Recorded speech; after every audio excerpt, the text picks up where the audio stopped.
पारंपरिक पद्धतीचे जळगाव टाईपचं भरीत, वांग्याचं भरीत मी हा व्हिडिओ अपलोड केलेलाच होता. आता मी तुम्हाला भोपळ्याचं पारंपरिक पद्धतीने एक वेगळ्या पद्धतीने जळगाव टाईपचं भरीत मी दाखवणार आहे.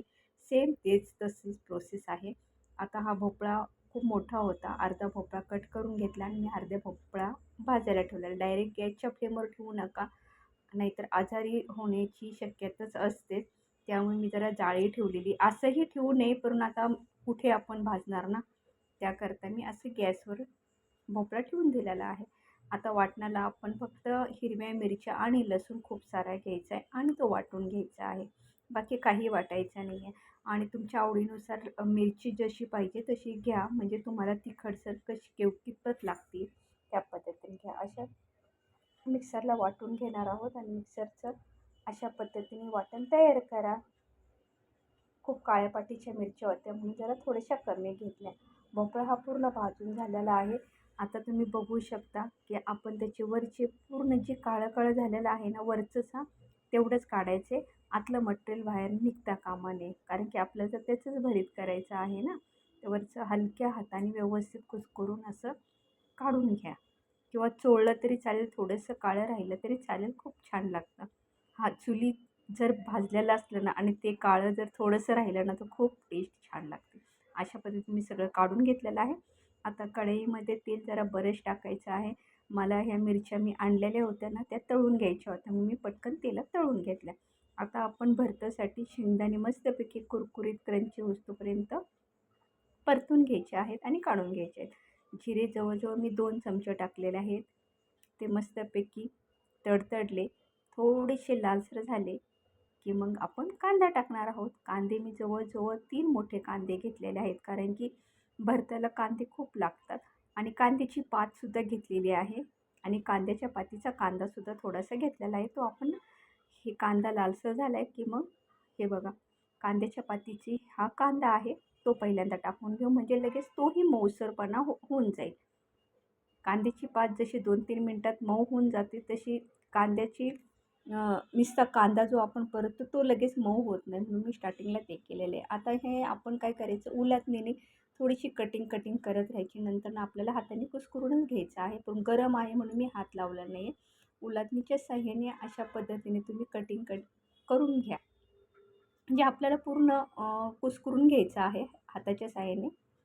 ह्या अशा पद्धतीने बियाही निघालेल्या आहेत. बिया जर भोपळ्यामध्ये निब्बार असेल तर थोड्या थोड्या करून काढून टाका.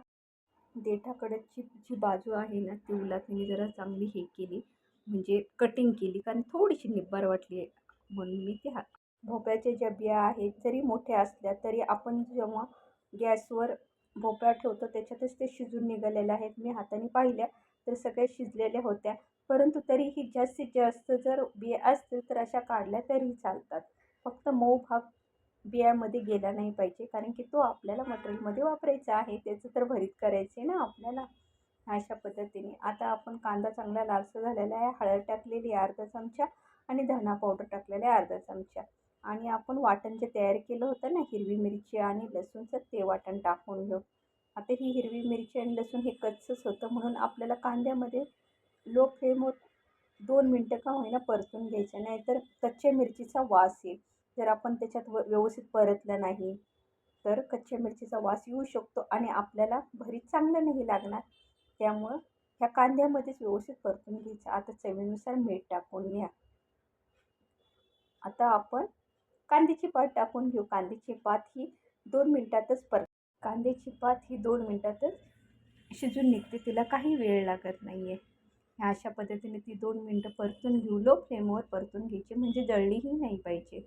अशा पद्धतीने हे बघा, असं एकदम आपल्याला लगेच समजून येणार की कढईमध्ये जी कांद्याची पात जास्त दिसत होती ना, ती कमी झालेली आहे, म्हणजे समजायचं की ही आता शिजलेली आहे. आता आपण भोपळ्याचे जे कुस्करलेलं होता भोपळा तो टाकून घेऊ आणि व्यवस्थित एकजीवपणे मिक्स करा.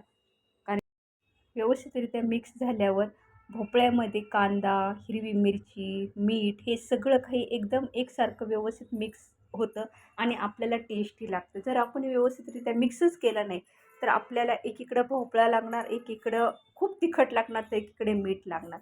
म्हणून मी तुम्हाला सारखी सांगत आहे की व्यवस्थित मिक्स करा.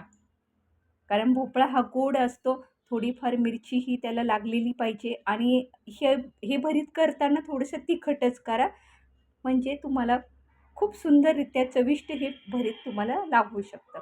10 मिनटं लो फ्लेमवर आता झाकण ठेवा आणि 10 मिनटं मस्तपैकी एकजीव असं म्हणजे त्याचा अर्क उतरण ह्यासाठी तुम्हाला झाकण ठेवून 10 मिनटं ठेवून द्या. 10 मिनटानंतर आपल्याला तयार झालेलं असणार आहे भरीत. तुम्ही बघू शकता. व्हिडिओ आवडल्यास लाईक करा, शेअर करा. व्हिडिओ नवीन असेल तर सबस्क्राईब जरूर करा आणि तुम्ही कुठून कुठून पाहता व्हिडिओ हे मला कमेंट बॉक्समध्ये नक्की सांगा. म्हणजे मलाही खूप छान वाटेल की माझे व्हिडिओ एवढ्या लांबपर्यंत जातात. अशा प्रकारे बघा 10 मिनटं झालेले आहेत आणि आपलं भरीतसुद्धा तयार झालेलं आहे. थोडीशी कोथिंबीर सजावटीसाठी टाका आणि जे कुरकुरीत केलेले शेंगदाणे होते ना, ते नंतर न टाकायचे. कारण की आपण जर झाकण ठेवायच्या अगोदर जर त्याच्यामध्ये टाकले तर कुरकुरीतपणा नाहीसा होईल. एक एक घास खाताना तो शेंगदाणा जर तोंडात आला ना, इतकं सही लागतं ना, तुम्ही पण म्हणताल की वाह! खूप छान आहे भरीत. अशा प्रकारे न खाणारे सुद्धा भोपळ्याचं भरीत खातील. जेव्हा जेव्हा तुम्ही भोपळा बाजारातून आणताल तर तुम्ही भोपळ्याचं भरीत करताल म्हणजे करताल. एकदा तुम्ही ट्राय करा आणि नक्की मला कमेंट बॉक्समध्ये सांगा की भोपळ्याचं भरीत कसं झालं होतं. Thank you. बाय.